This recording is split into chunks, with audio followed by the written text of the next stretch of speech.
오늘 주신 하나님 말씀 함께 봉독하도록 하겠습니다. 로마서 3장 21절에서 28절 말씀입니다. 저와 여러분이 같이 교독하겠습니다. 제가 먼저 로마서 3장 21절을 읽겠습니다. 이제는 율법 외에 하나님의 한 의가 나타났으니 율법과 선지자들에게 증거를 받은 것이라.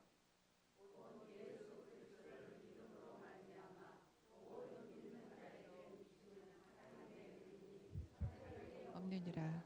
모든 사람이 죄를 범하였음에 하나님의 영광에 이르지 못하더니 그리스도 예수 안에 있는 속량으로 말미암아 하나님의 은혜로 값 없이 의롭다 하심을 얻은 자 되었느니라. 이 예수를 하나님이 그의 피로써 믿음으로 말미암는 화목 제물로 세우셨으니 이는 하나님께서 길이 참으시는 중에 전에 지은 죄를 관가하심으로 자기의 의로우심을 나타내려 하심이니 곧 이때에 자기의 의로우심을 나타내사 자기도 의로우시며 또한 예수 믿는 자를 의롭다 하려 하심이라. 그런즉 자랑할 때가 어디냐 있을 수가 없느니라. 무슨 법으로냐 행위로냐 아니라 오직 믿음의 법으로니라. 그러므로 사람이 의롭다 하심을 얻는 것은 율법의 행위에 있지 않고 믿음으로 되는 줄 우리가 인정하노라. 아멘. 예, 자리에 앉으시고요. 기도하겠습니다. 할렐루야. 오늘도 무한한 사랑으로 우리를 위해 기꺼이 살과 피를 찢으시고 남김없이 모든 피를 흘려주신 주님의 그 고난의 사랑을 깊이 묵상합니다. 그 사랑은 여전히 오늘도 우리의 삶에 가득 채워져 있습니다. 그 동일한 사랑으로 오늘도 나를 품으시고 돌보시고 푸른 초장 쉴만한 물가로 인도하시는 주님 감사합니다. 그 주님의 사랑 오늘도 말씀을 통해 분명히 확인하고 듣기 원합니다. 성령님 말씀하여 주옵소서. 여기 세워진 부족한 자 인간의 모습 가리워 주옵시고 오직 주님께서 말씀하여 주옵소서. 주님을 온전히 의지하오며 우리 주님 예수 그리스도의 이름으로 기도하옵나이다. 아멘. 예, 한 기자가 우연히 유명 가수와 탤런트 그리고 정치인과 식사를 하다가 각자 어떻게 배우자에게 청혼을 했는지 물어보게 되었습니다. 그러자 가수가 먼저 대답을 했습니다. 달콤한 노래로 청혼을 했지요. 노사연의 만남을 불러주었습니다. 우리 만남은 우연이 아니야. 다음은 탤런트가 말했어요. 저는 로맨틱한 대사로 마음을 사로잡았습니다. 이 안에 너 있다. 단 한마디로 성공했죠. 마지막으로 정치인은 이렇게 청혼했다 했습니다. 저는 20가지 공약을 선물했습니다.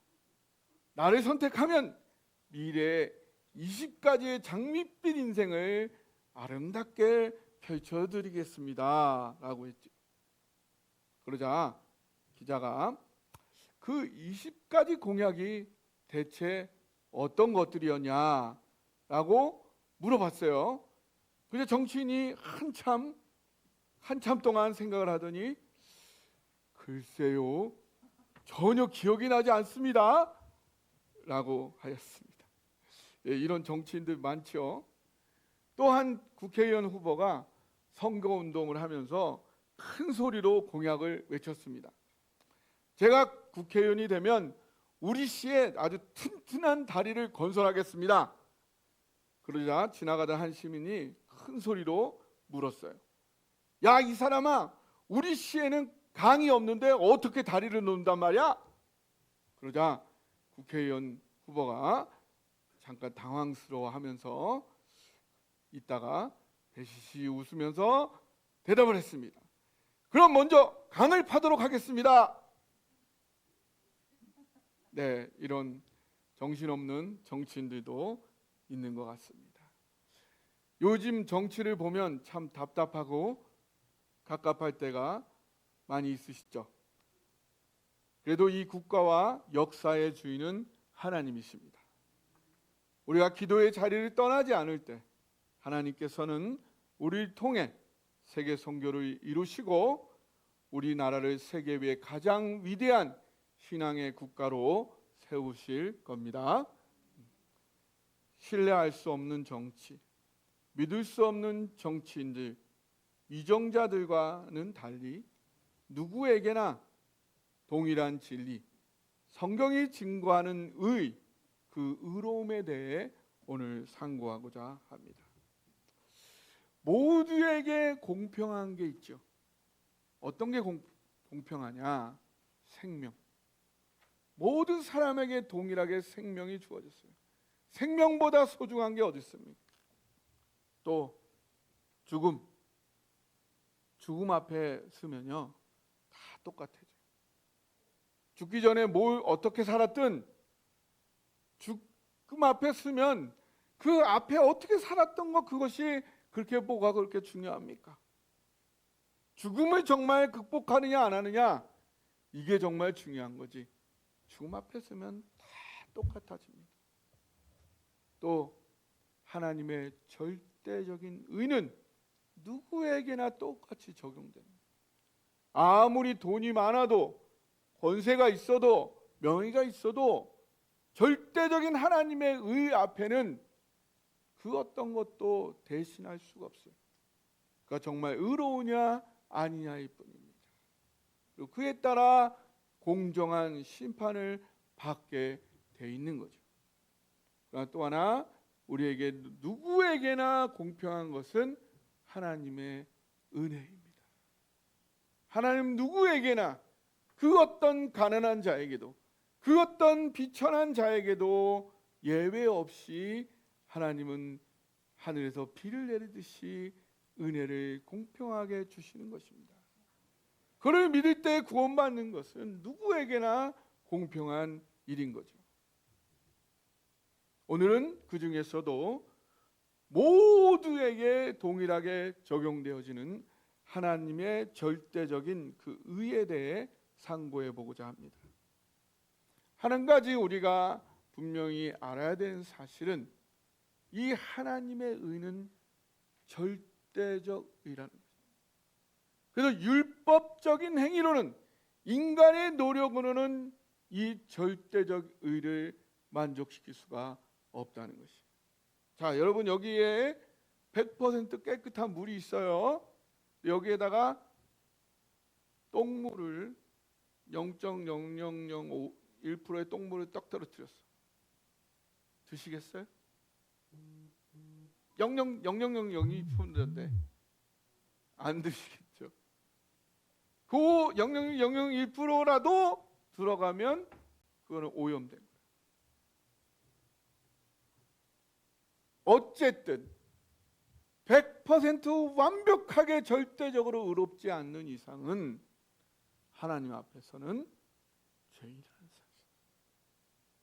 그러나 더군다나 우리 인간은 비정상적이다. 내가 나를 보더라도, 내가 나를 관찰해 보더라도 내 안에서 끊임없이 옳지 않은 생각과 바르지 않은 욕구가 계속 내 안에 솟구쳐 올라요. 저는 그러는데 여러분은 아니신가 봐요? 저는 그렇더라고요. 저를 보면 그래요. 예수님이 그러셨죠. 여자를 보고 음욕을 품는 자마다 이미 간음했다. 형제를 미워하는 자는 이미 살인했다. 이 기준 앞에 떳떳할 사람이 누가 있겠습니까? 모든 사람이 죽었어요. 살아 돌아온 사람은 한 사람도 없습니다. 성경은 죽음은 죄의 싹, 죄의 결과라. 아무리 살아서 잘나고 존경받고 위대하다 하더라도 죽어서 돌아오지 않았다는 것은 그 사람도 이 하나님의 절대적인 의 앞에서 자유롭지 않았다는 것을 반증하는 거죠. 이처럼 하나님의 절대적인 의 앞에는 모든 사람들이 동일하게 공평하게 자격이 없습니다. 인간은 비정상입니다. 하나님과의 관계가 단절되어 있어요. 그래서 하나님과 소통이 불능합니다. 그런데 전에도 말씀드렸지만 이 물은, 이 잔은, 이 컵은 뭘 위해 있어요? 뭘 담으려고. 액체 같은 물이나 커피나 차를 담으려고 있어요. 근데 여기 깨졌어요. 여기 구멍이 났어요. 그러면 이게 원래 기능을 못하죠. 여기 뭐 담을 수 있겠어요? 그럼 이거 어떻게 해야 돼? 인간이 이런 상태예요. 인간은 하나님과 소통하기 위해서 하나님이 지으셨어요. 근데 가장 중요한 그 목적을 상실했어요. 여러분도 과연 가장 중요한 이 목적, 하나님과의 소통을 오늘 하고 계십니까? 가장 여러분이 존재 이유의 가장 중요한 목적, 그거를 상실한 삶을 살지 마시고 오늘 하루를 살 때도 그 존재 이유의 목적, 그거를 누리며 사시기 주님의 이름으로 축복합니다. 자, 이 존재 이유를 상실한 컵, 이 컵을 어떻게 해야 될까요? 두 가지 방법이 있다고 그랬죠? 하나의 방법은 폐기 처리하는 것. 또 하나의 방법은 이거를 정상으로 다시 수리하는 것. 다시 새로 만드는 게 힘들어요. 다시 이걸 고치는 게 힘들어요. 고치는 게 더 힘든 거예요. 이거 완전 산산조각이 난 거를 다 들러붙이려면 시간도 더 멀리 걸리고 처음 새 것보다 더 좋게 만든다는 건 너무너무 힘든 일이에요. 그래서 일반적으로 하나님의 절대적인 의를 이루는 인간을 위한 가장 우선적이라기보다는 가장 쉬운 방법, 인간을 폐기 처리하는 것입니다. 그래서 로마서 6장 23절에 죄의 싹은 사망이라 했습니다. 죄의 결과는 사망이라는 거예요. 레위기 17장 11절에 육체의 생명은 피에 있다 했습니다. 그리고 히브리서 9장 22절에 피 흘림이 없은즉 죄 사함이 없다.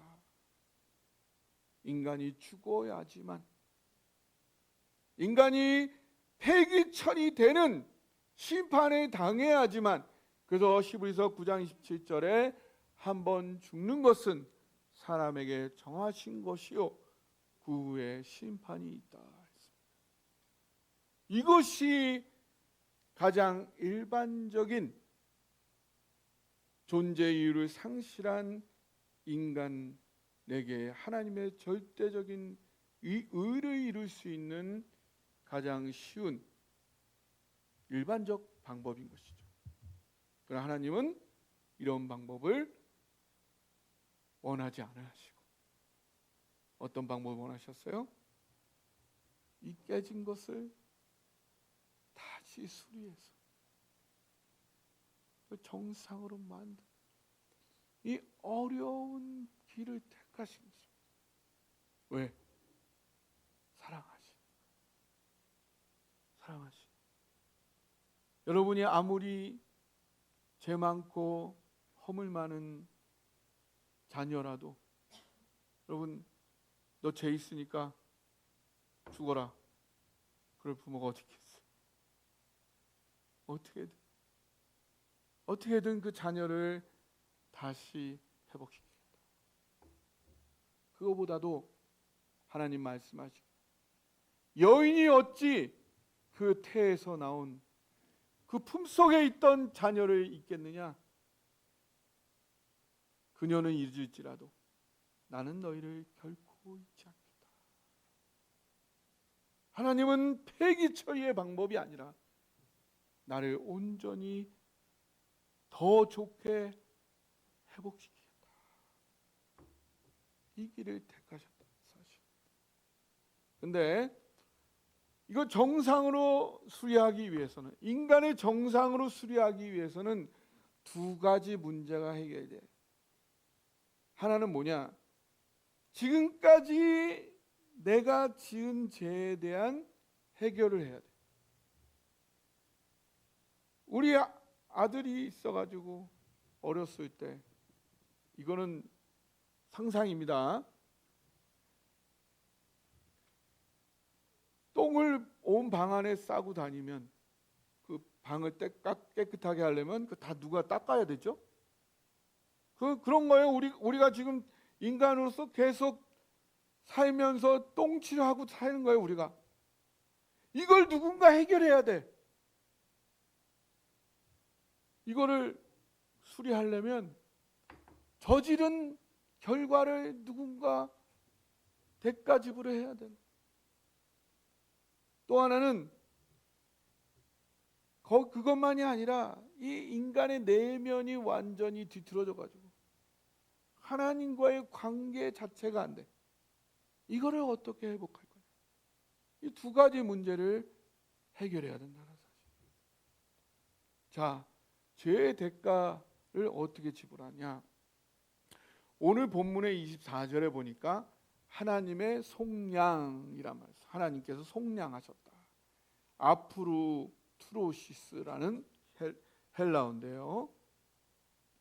인간이 죄로 인해 저지른 일의 이 결과들을, 이 아프로 트로시스는 종을 샀는데 종을 값을 지불하고 샀다는 얘기예요. 하나님이 나를 구원하실 때 그냥 거저 나를 구원하신 게 아니고 값을 지불하셨어요. 어떤 값을 지불하셨어요? 어떤 값? 예수님의 생명값을 지불했어요. 그래서 우리 뭐라 그랬죠? 우리를 예수님 따라해 보세요. 예수님 짜리. 예수님 짜리를 한번 구경 좀 해보세요. 옆에 계신 분 다 예수님 짜리들이십니다. 한번 잘 봐주세요.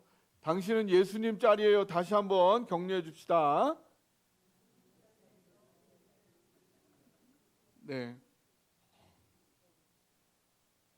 하나님께서 자기의 생명으로 값을 치르고 그걸로 내가 저지른 모든 거를 책임져 주시고, 지금도 저지르고 있는 거를 하나님이 이미 대가 지불하셨다. 왜냐? 하나님은 창조주잖아요. 우주보다 크신 분이에요. 나의 전부터, 과거부터 현재까지, 현재 미래까지, 또 모든 인류보다 더 크신 대가 지불을 이미 하신 것입니다.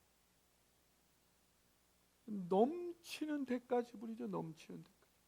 낭비와도 같은. 어떻게 내가 저지른 것을 위해 창조주가 대가를 지불했었어요. 그러나 하나님은 넘치도록 이미 모든 걸 지불하셨습니다. 그럼 이제 인간이 할 일은 뭐냐? 그거를 믿고 받아들이는 하나님의 사랑을, 주님 감사합니다. 내가 주님 믿고 주님 따라 이제 살겠어요. 근데 인간이 이것도 안 돼. 근데 인간이 이것도 안 되는 거예요. 왜? 망가져 버렸어요.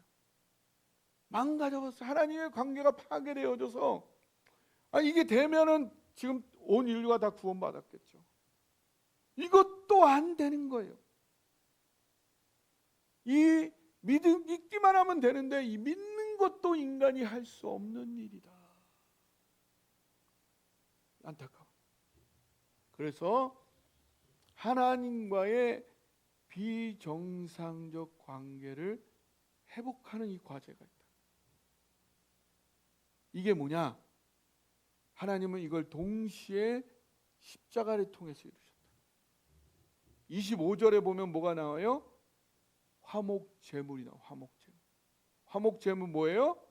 화목하기 위해서 바쳐지는 희생제물이에요. 여기서의 화목제물이 누구시죠? 예수님이. 근데 여러분 제사드릴 때에 제사는 누가 누구에게 드리는 거예요? 누가 누구에게 드려요? 우리 일반적으로 우리 제사 드릴 때 자손이 조상에게 예배 드리는 거죠. 제사 드리는 거죠. 제물도 자손이 조상에게 드리는. 그럼 우리가 하나님께 예배 드릴 때 우리가 하나님께 예배 드리는 거예요. 우리가 하나님께 희생제물을 바치는 거예요. 근데 누가 바쳤어요? 하나님이 바쳤어요. 우리가 바쳐도 모자란데 우리가 지성소에 들어갈 자격도 없는 자들인데 하나님이 인간을 위해 화목제물을 바쳐주셨어요. 우리 위해서 우리와 화목하려. 우리의 굳어진 마음, 하나님을 믿기만 하면 받을 수 있는데 그걸 믿을 수 없을 정도로 망가져버린 이 인간. 그 인간이 믿을 수 있도록 그 마음에 십자가를 통해 사랑을 부어주신 거예요. 인간은 돌같이 그 마음이 굳어버렸어요. 창세기 1장 2절에 혼돈, 공허, 흑암, 이것은 오늘날 인간의 마음이에요. 모든 것이 뒤죽박죽, 어떤 것도 의미를 찾을 수 없는 공허한, 그래서 삶이 깜깜한 고통, 수없이 자살을 생각했다. 거기서 어떤 하나님의 존재와 사랑을 느낄 수 없는 완전히 문둥병처럼 살이 떨어져 나가도 그 고통을 느끼지 못하는 영적 무감각 상태에 놓여버린 것입니다. 그런 망가져버린 인간을, 그 인간과 다시 화목의 관계를 맺기 위하여 하나님이 자신의 아들을 화목제물로 우리를 위해 바치신 것입니다. 이 하나님의 사랑을 직면할 때에 그 어떤 것도 나를 바꿀 수 없어요. 그죠? 예, 가장 힘든 게 날 바꾸는 거죠. 예, 근데 이 사랑에 직면하면 나도 바뀌더라. 하나님과의 비정상적 관계가 회복되는 역사가 있다는 것입니다. 이거는 한 번의 관계가 회복되는 것이기도 하지만 계속 일어나는 일이기도 해요. 오늘도 여러분 가운데 어제는 하나님 느꼈던 것 같은데 오늘은 하나님이 느껴지지 않고 메말라진 내 마음을 발견하죠. 그때에 여러분이 다시 십자가 앞으로 가서 나를 위해 기꺼이 모든 것을 쏟아부어 주신 그 주님의 사랑을 만날 때에 다시 여러분의 마음이 녹고 그 속에 하나님을 다시 느끼는 역사가 오늘도 그 십자가 안에 그 능력이 있는 것입니다. 로마서 5장 8절에 우리가 아직 죄인 되었을 때 그리스도께서 우리를 위하여 죽으심으로 하나님께서 우리에 대한 자기의 사랑을 확증하셨다. 여러분, 하나님 사랑 느끼고 싶습니까? 오늘 그 주님의 십자가 앞으로 가십시오. 거기에 무릎을 꿇으시고 거기서 흘러나오는 하나님의 사랑으로 여러분이 다시 한번 덧입을 때 다시 여러분의 굳어진 마음에 새순이 돋고 다시 하나님을 향하여 일어나는 놀라운 역사가 오늘 있기를 주님의 이름으로 축원합니다. 하나님의 절대적 의가 성취되었습니다. 어떻게요? 복음을 통해서. 하나님의 의는 단순한 의, 기계적인 의가 아니었습니다. 하나님의 의는 사랑의 의, 왜 의로움을 포기하지 않는 그런 사랑이 절절한 사랑으로 마침내 절대적 기준을 만족시키는 그런 의로움입니다. 율법적인 의, 행위로 달성할 수 없는 행위로 달성하는 그러한 의는 실패하였습니다. 불가능합니다. 율법적인 의, 행위로 달성하는 의는 이제 폐기되어야 합니다. 그러한 인간의 좌절과 절망 앞에 하나님의 새로운 의가 등장하였으니 그것은 하나님의 생명 바치는 사랑, 복음으로 이루는 의인 것입니다. 그래서 하나님의 의는 복음입니다. 따라해 보세요. 하나님의 의는 복음입니다. 이 복음을 통해 나타난 하나님의 사랑을 누리고 받아들임으로 구원에 이르시기를 축복합니다.